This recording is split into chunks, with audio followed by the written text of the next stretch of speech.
Alright, bom dia. Como vai vocês? This is my growing up mixed video. But before I get into my experiences growing up mixed, I'd just like to say a couple things.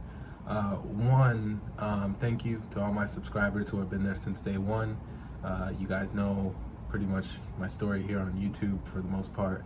And I'm actually making this video because a subscriber requested it. So, Blasian, shout out to you, man. But yeah, I also like to address the fact that I haven't been uploading ancestry videos as of lately, and the reason for that is because everything is pretty much, is pretty much batshit crazy. Like it is absolutely my entire reality growing up is in shambles. I absolutely regret ever buying anybody else an ancestry test. I bought my family, every family member a test. I bought several friends a test, and they're going through it too right now because these secrets are just coming up out of nowhere. And I'd like to believe that maybe ancestry is just completely inaccurate. And I think I'm gonna roll with that for now.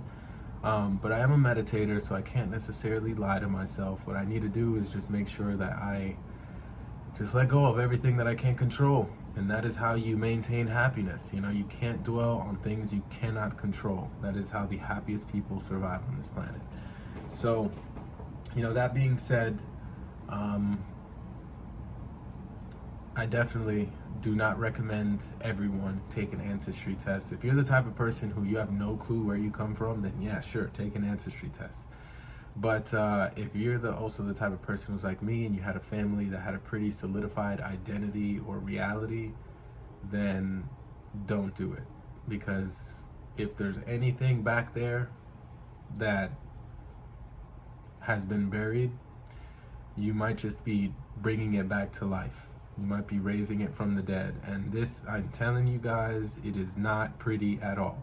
So yeah, like I said, if I upload a video of it, I will leave it up maybe for 24 to 48 hours, probably put it on private or unlisted, whatever it is, just so that a couple people can watch and just kind of like know. But yeah, that's what I wanted to say before my experience. So to growing up mixed in America now, let's go ahead and begin. So yeah, for those of you who don't know, I was born in Dominican Republic. I'm half Indian, half Dominican. My father was born in India. I have 3 older brothers and a sister. 2 of those older brothers and my sister are from my mother's first husband, and then me and my other brother are from my mother's second husband, my father.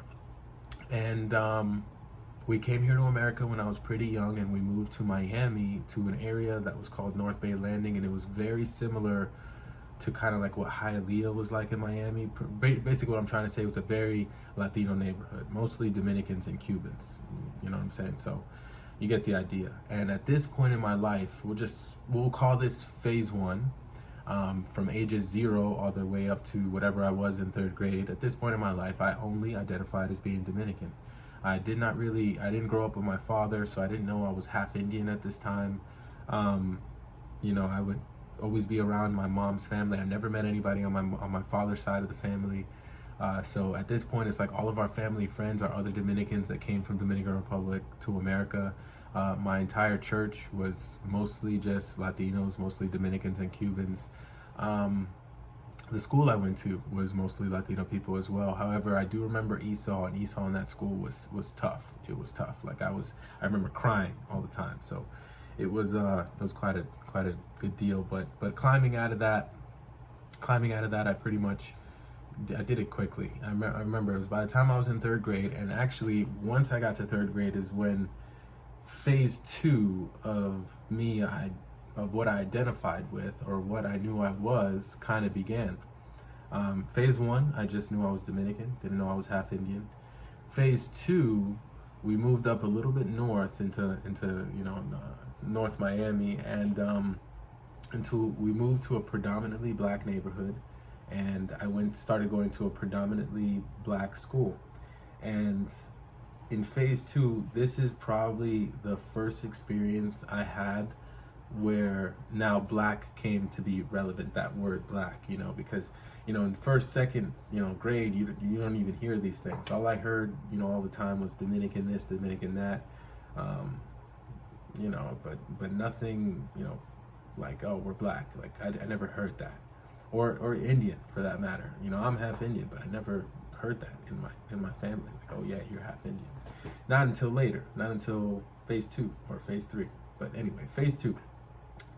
I started going to the school, and everyone in the school was predominantly black, but you can easily tell who was like ambiguous, a bit more ethnically ambiguous. It was very few of us, but I was one of them. I remember in my class, though, I was the only one. Everyone in my class, like my classroom, like it was like 3rd or 4th grade, looked pretty much either you were black or you were white. Like, you can pretty much tell, even though between both the black and the white, there was Latino people and all of that. So that just goes to show you the diversity there is in the Latin community.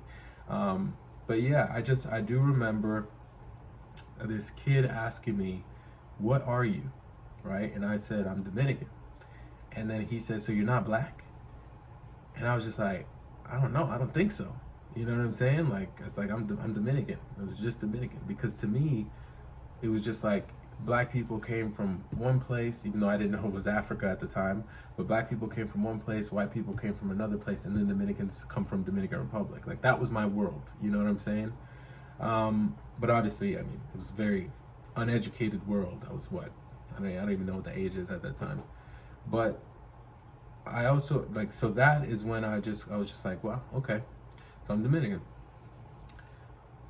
But there was another Dominican in the class that I met shortly after. I don't want to say it's the next day. It wasn't. It was definitely, a couple weeks after. But he looked like 90% African, So I remember him telling me he was Dominican. And I was just like, oh, well, then, but he identified as black. So he said, yeah, man, like we're black.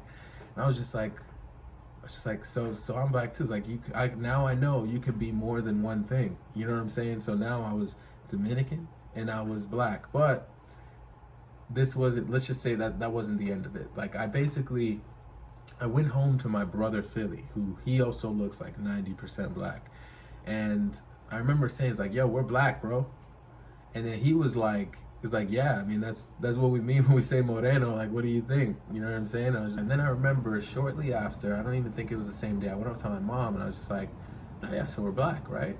And she was just like, I mean, you are half Dominican, half Indian.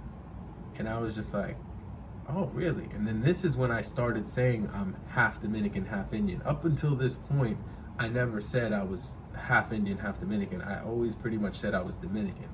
And then once I met that other Dominican in school who was clearly like black, but he was also Dominican, so that brought me into the new mindset of, oh, I'm Dominican and I'm black. And then when I went to my mom, she now kind of, I'm just gonna say reminded, because it couldn't have been her first time letting me know that I'm half Indian, half Dominican, but this is my earliest memory. So at this point, now I am identifying with being Indian, Dominican, and black. But also, she mentioned how our family in Dominican Republic specifically, we are Taino. Like, we have like her father, she would say that he looks like Native American. He's like Taino, and he would say he was Taino. He would say he was Native American.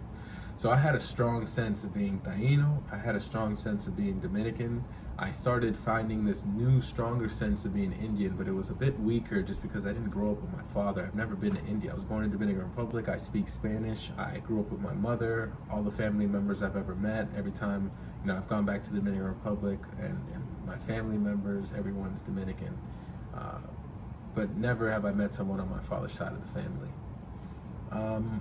But I remember that now, I have this stronger sense of being Indian, Dominican, Taino, and black at this point. Even though I know everyone referred to us as like being Spanish, but I feel like that was almost like synonymous with being Dominican at the time, but that was just because I was also uneducated. So yeah, if someone asked me if I was Spanish, I'd be like, yeah, I'm Dominican. You know what I'm saying? So like, that to me, those were the two synonymous, even though it's inaccurate, but it was synonymous at that time. But here's where I first started. I remember having this first experience where my cultural background played a big role in an event. And this event was basically, this kid had moved into my neighborhood straight from Argentina. their family came straight from Argentina. As we all know, Argentinians are very, pale white, and I believe that this was the only like pale, like whiter family in our neighborhood at the time, and they only spoke Spanish. But I connected with him. But yeah, Guido, one day he came home. I remember I had like this at the time. Like I completely needed to get home. I jumped the fence, I ran home, and I released the demons. I was very young, I was in middle school. I came back outside. I always loved to play outside during those days, and I remember seeing Guido with his parents outside, and definitely was upset. Not crying, but upset. And when I finally like went up to him, I saw that he had a mark on his face, and I was like, "Oh man, what happened?" And he said this boy, when they got off the bus, punched him, and he was surrounded by all these other boys. And I just asked him to describe them to me, and it was actually people that I knew. It was like I was like Angelo, and then Travis, and then Rayanne, like all these guys. Like Rayanne, I think he was on my side of like not bullying someone because of whatever reason, but yeah, I remember like feeling really bad that he got punched, so I had to confront Angelo about it. I wanted to confront him like, "Oh yeah, let's fight," because this neighborhood was very tight knit. I'd say for every 9 people in our neighborhood, there was only one person who was really like, and then all the other 9 people were pretty much like family. And when I say 9 people, I'm talking about black people. Like this was a predominantly black neighborhood, and everyone was widely accepting.